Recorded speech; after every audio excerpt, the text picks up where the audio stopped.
wonder, it's really flimsy compared to the University of Toronto. It's more or less chicken wire.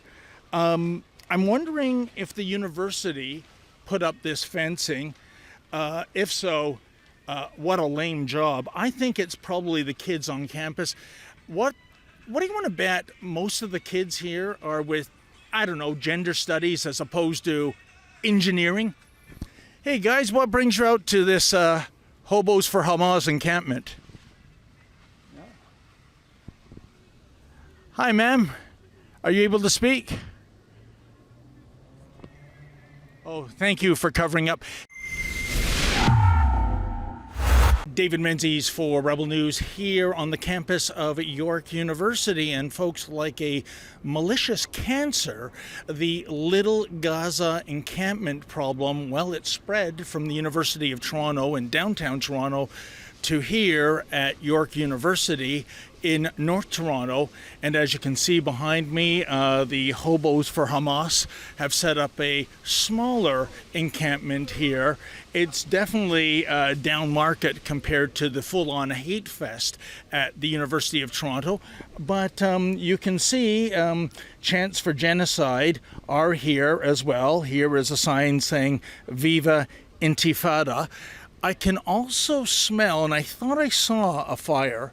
Maybe it blew out due to the wind. And of course, that would be a bylaw infraction. However, as the University of Toronto points out, as long as the fires are created by trained Indigenous firekeepers, it's okay. The law doesn't apply. Also, it would appear the law doesn't apply here in terms of the Trespass Act.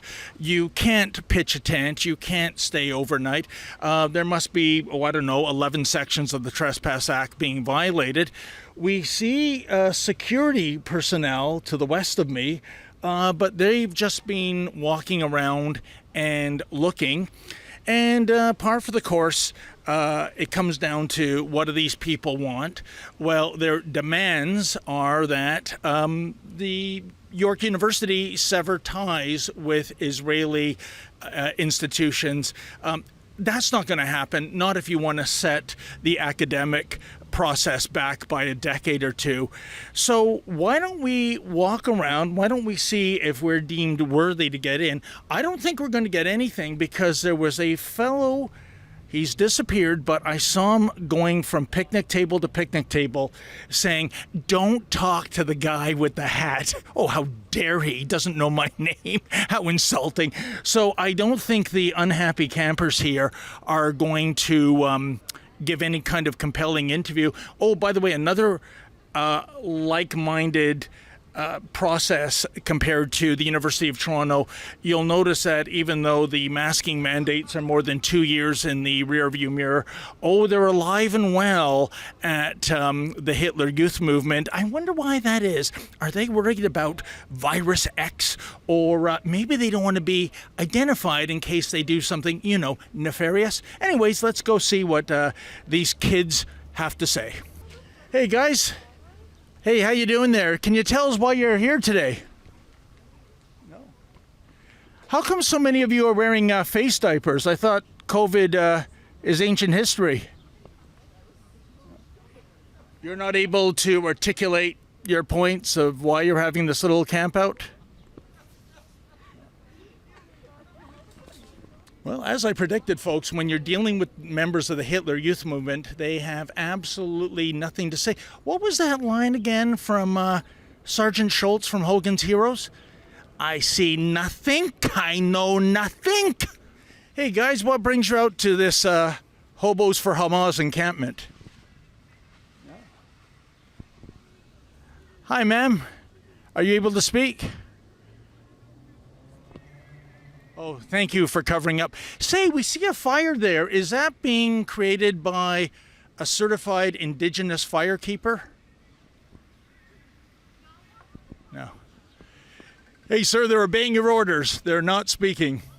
By the way, I'm just curious, do you find it a little ironic that you're presumably protesting an alleged occupation and yet you're illegally occupying private property?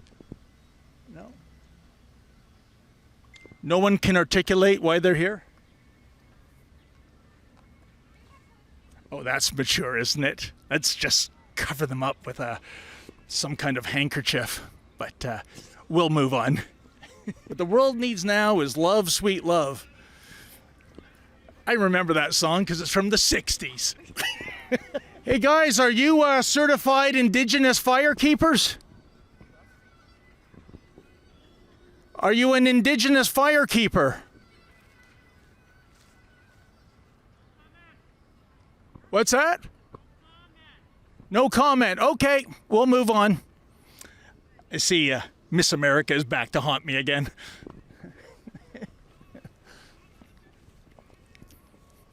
Yeah, sure enough, folks, look at this. Divest from occupation says the people who are occupying illegally private property. Where, oh, where are the cops? And that is the question, isn't it, folks? Is York University going to go down the University of Toronto route? And we know Little Gaza there has been a thing for more than a month now. Or will the administrators grow a spine like they did at the University of Calgary? You remember our colleague Sid Fazard caught that. The day that Little Gaza went up, well, that's the day it went down. Check out Calgary's finest in one of their finest moments. Hey!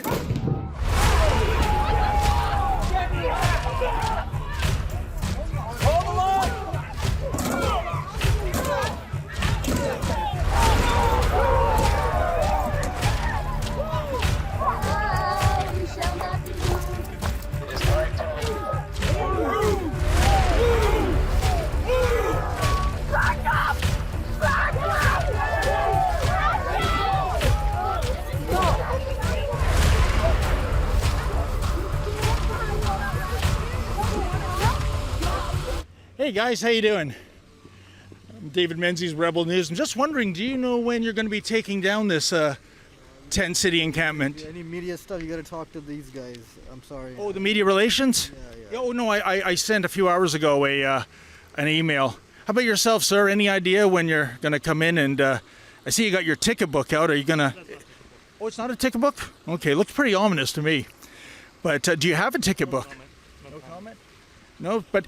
Would it be allowable for a pro-Israel illegal tent city to go up? Because I know it's a double standard at the U of T. You can be pro-Hamas and chant genocide, but you can't be pro-Israel. Is that the same rule here, sir? No question, no comment. No comment. Are we allowed in, by the way, or do you have to have like a secret handshake or something? Divest. Hey kids, how are ya? When are you gonna start chanting from the river to the sea? Prohibited content, yet again. We saw a person walk by, he said, "Hail Israel," and now he is in a fast trot. I fully endorse that exit. I wonder, it's really flimsy compared to the University of Toronto. It's more or less chicken wire. I'm wondering if the university put up this fencing. If so, what a lame job. I think it's probably the kids on campus. What do you want to bet most of the kids here are with, I don't know, gender studies as opposed to engineering? Oh, in the distance, I see a flag. It's got red and white. Oh, no, it's not a Canadian flag because there's also black and green. It's the Palestinian flag. You will not see Canadian flags in a Little Gaza encampment. That's, I suppose, colonialist, imperialist. They hate Canada. They hate you folks. This is a cesspool of hatred. And again, the ball is in the university's court. What are they going to do about it? Or will they actually bend the knee and acquiesce to their demands? I've got a email out to York University Media Relations. We'll see what they have to say. So let's go see what the flag bearers have. Oh, I think this is the entrance. What do you want to bet I'm going to get in? Yeah, I think I'll get in. And I think the Leafs are going to win the next 5 Stanley Cups. Hey, how you doing, guys? Are we allowed in? No? No? Why is that, sir? I mean, this is private property. I assume you're not the landlord. Can you explain why you're here? I saw you running around telling people not to talk to me, which is your right. Any reason why you don't want to articulate why you're here? No, okay. You get thirsty being a revolutionary? He cracked a smile. We're making progress. That's a great song. Do you have something in, say, the top 50,000? Why is it when I hear that music, I tend to be running the other direction? Oh, who said that? Who is hiding behind that tarp? Show your face. Give me your name. I'm David Menzies from Rebel News. Oh, wait a second. Is this person getting in? Are you allowed in, ma'am? Oh, look at that. What is the population here, guys?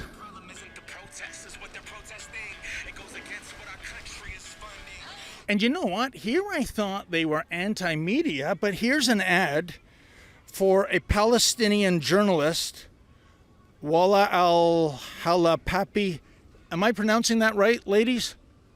I can call you ladies, can't I? I'm not misgendering you, am I? Okay. Anyways, this Palestinian journalist, I don't know if he's in Toronto or if he's in Gaza, but they want you to follow him on all platforms.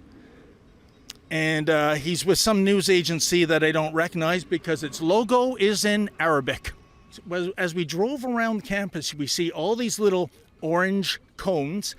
They are filming a TV series here, if you can imagine. I believe it's called 5959. I have no knowledge of what that is. You know, it's too bad they're not filming the latest George Romero zombie flick. I mean, you wouldn't need makeup. You wouldn't need wardrobe. How does Campus of the Living Dead strike you? Well, folks, we have a epilogue to our York University Hobos for Hamas encampment, and it is a happy ending indeed. Just hours after we left the encampment, guess what? The Toronto Police Service moved in, dismantled the encampment, threatened trespass charges if the unhappy campers didn't leave, and actually did indeed charge one camper for coming back to the scene of the crime. So, University of Toronto, Merrick Gertler, what have we learned here? We have learned this. You just need to pick up the phone and dial 911 and have the Toronto Police Service come into the University of Toronto and dismantle that filthy tent city, just as York University did, just as the University of Calgary did last month. So what is stopping you? Oh, yeah, that's right. You did last Sunday dismantle a pro-Israel encampment in less than an hour after it went up. Yeah, they were given the riot act read to them, but not the pro-Hamas people that chant genocide. You know, Mr. Gertler, if I didn't know better, I would swear you must be the most self-hating Jew in Toronto next to Yara Sachs. Folks, are you like us? Have you had it up to here with the chants of genocide in the streets of our great Dominion? I mean, a lot of those people, they're not even Canadian citizens. They are here on visas. They are foreign students. If you think it's okay to come to our country and chant genocide, it isn't. Time to pack your bags and go. Please go to our website, deporthamas.com, deporthamas.com. Let's give a message to the members of the New Age Hitler Youth Movement that it's time to go.